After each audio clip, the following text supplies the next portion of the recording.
नमस्कार दोस्तों, current affairs के क्लास में आप सभी लोगों का स्वागत है।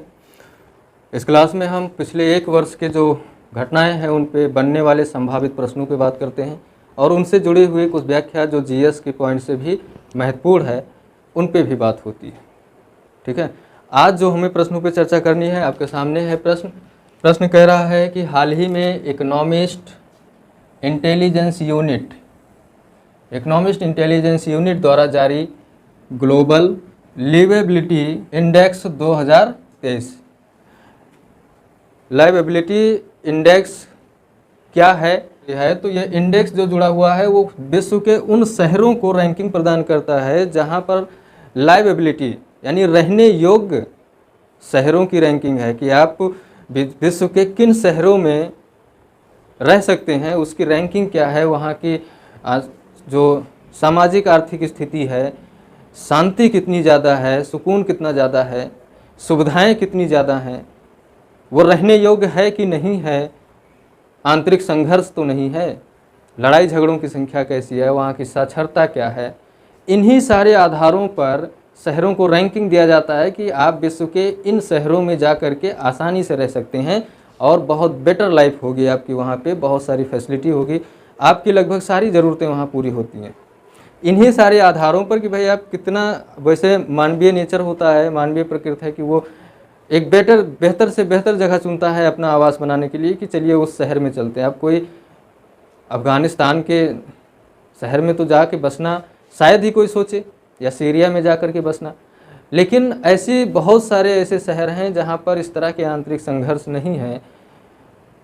अब यूक्रेन से सब लोग भाग गए, वहाँ के जितने भी शहर थे वहाँ से सब छोड़ छाड़ चले गए। कारण क्या है कि वहाँ पे युद्ध की स्थिति बनी हुई है, बार बार बम के गोले फूट रहे हैं, तो कोई वहाँ जब शांति ही नहीं है, सुकून ही नहीं है, तो फिर वहाँ क्यों रहना चाहेगा कोई। तो जो विश्व में इन शहरों की जो रैंकिंग जारी की जाती है लाइवेबिलिटी, वो इसी चीज़ को ध्यान में रखता है कि वैश्विक स्तर पर वो शहर जो रहने योग्य हैं और बहुत अच्छे हैं, और वो शहर जो रहने योग्य नहीं हैं, वो रैंक से आप डिसाइड कर सकते हो कि मुझे किस शहर में जाके बसना चाहिए। ठीक है, सवाल जो आपसे पूछा जाएगा, मैंने तो पूछा है कि कुल कितने शहरों को इसमें शामिल किया गया है विश्व के। तो विश्व के 173 शहर इसमें शामिल हुए हैं। 173 प्रमुख शहरों को रैंकिंग दी गई है। तो जो शहर टॉप पर होगा निश्चित रूप से वहाँ पर जाना पसंद करेंगे, कि जो एकदम बेकार स्थिति में होगा वहाँ पे नहीं, जो एकदम टॉप लेवल पे होगा, शीर्ष स्थान पे जो शहर होगा 173 में, आप वहाँ पे जा कर के रहना पसंद करेंगे।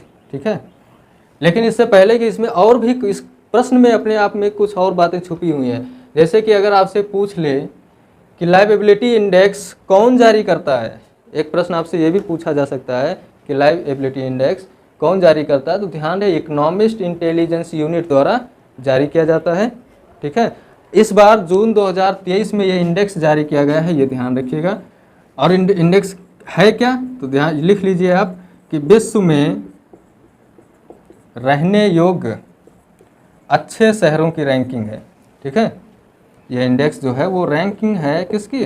अच्छे शहरों की। अगर बात की जाए कि रैंकिंग में शीर्ष स्थान किसको प्राप्त हुआ है, ना एक शहर है ऑस्ट्रिया का, इसे शीर्ष स्थान प्राप्त हुआ है। और दूसरे नंबर पे कौन है? कोपेनहेगन, डेनमार्क का। दूसरे नंबर पे कोपेनहेगन है, कहाँ का? डेनमार्क का। देखिए ये जीएस में भी आपसे पूछ सकता है, एक तरफ लगा दे इन शहरों को, दूसरी तरफ उनके देश, और फिर सुमेलित करने के लिए पूछ सकता है कि आप मिलाइए कि कौन सा शहर किस देश का है। और तीसरे नंबर पर है मेलबर्न। कौन है? Melbourne, Australia. ये शीर्ष 3 स्थान हैं जहां पर सबसे बेहतर स्थिति है रहने के लिए। अगर बात की जाए कि सबसे निचले स्तर पे कौन है, यहाँ पे बिल्कुल रहने वाली हालत नहीं है, तो सबसे निचले स्तर पे दमिश्क, सीरिया की राजधानी है, सीरिया की राजधानी। ठीक है, सबसे निचले स्तर पर ये है, और सबसे टॉप पर वियना।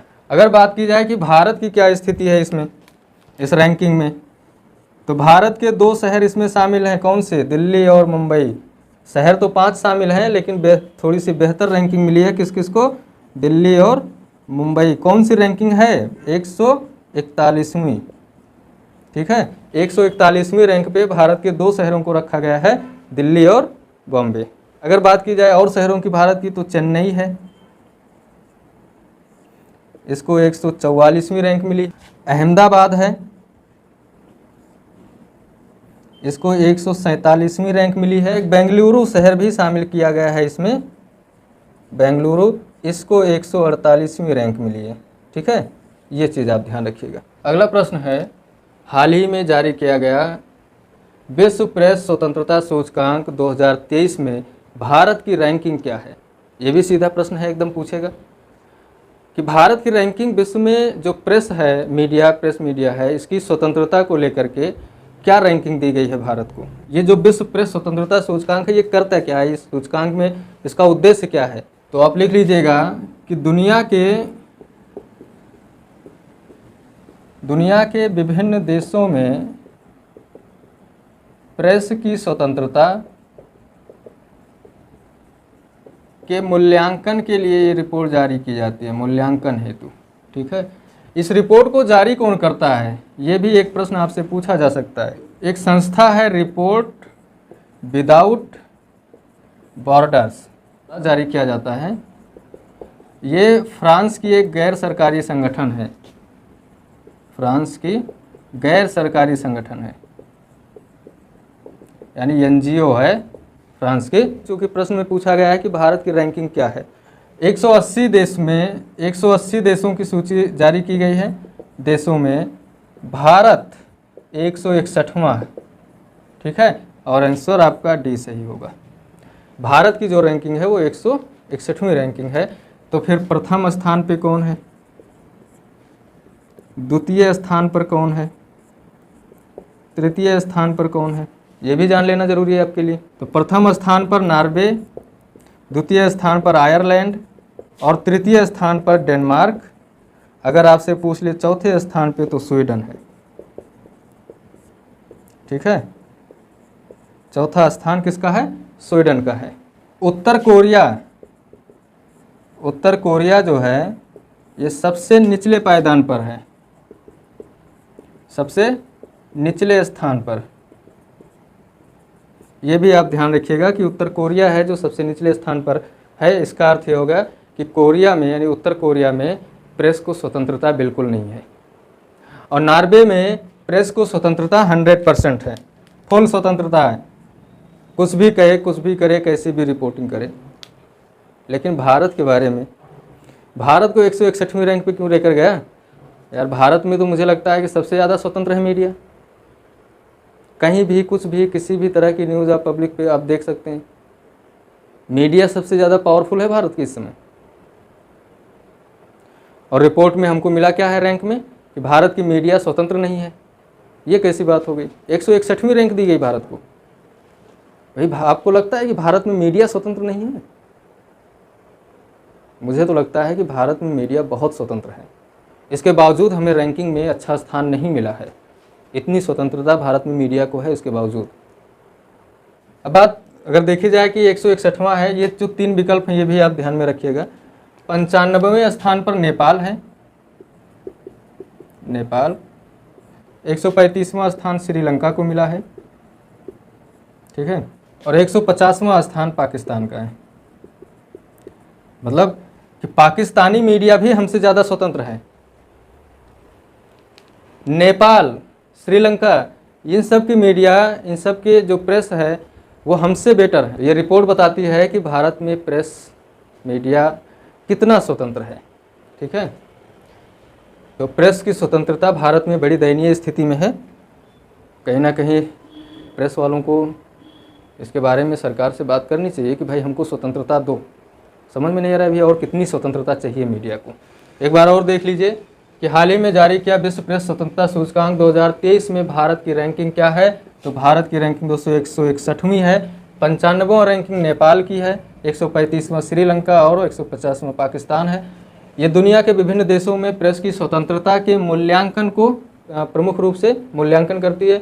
रिपोर्ट्स विदाउट बॉर्डर्स ये संस्था है, एनजीओ है, फ्रांस का, जारी करता है। 3 मई 2023 को जारी हुई रिपोर्ट 180 देश शामिल हुए, जिसमें प्रथम स्थान किसका, नॉर्वे का है और भारत का जो स्थान है वो 161वां है। सबसे बुरी हालत में उत्तर कोरिया है, सबसे निचले पायदान पर। थैंक यू आज की इस क्लास में। और आप लोग क्लास को देखिए, एक शॉर्ट नोट्स बनाते रहिए, क्योंकि यहाँ मैं उन्हीं फैक्ट्स या तथ्य या जानकारी लिखता हूँ जो बहुत इंपॉर्टेंट है, बहुत थोड़ा सा लिखता हूँ। आप अगर एक नोट्स में इसको बना के रखेंगे तो एग्ज़ाम के दौरान रफली आप रिवीजन कर लेंगे, कुछ ही मिनटों का काम होगा और परीक्षा में ज़्यादा से ज़्यादा आप परफॉर्मेंस कर पाएंगे करंट अफेयर्स में। थैंक यू, मिलते हैं अगली क्लास में।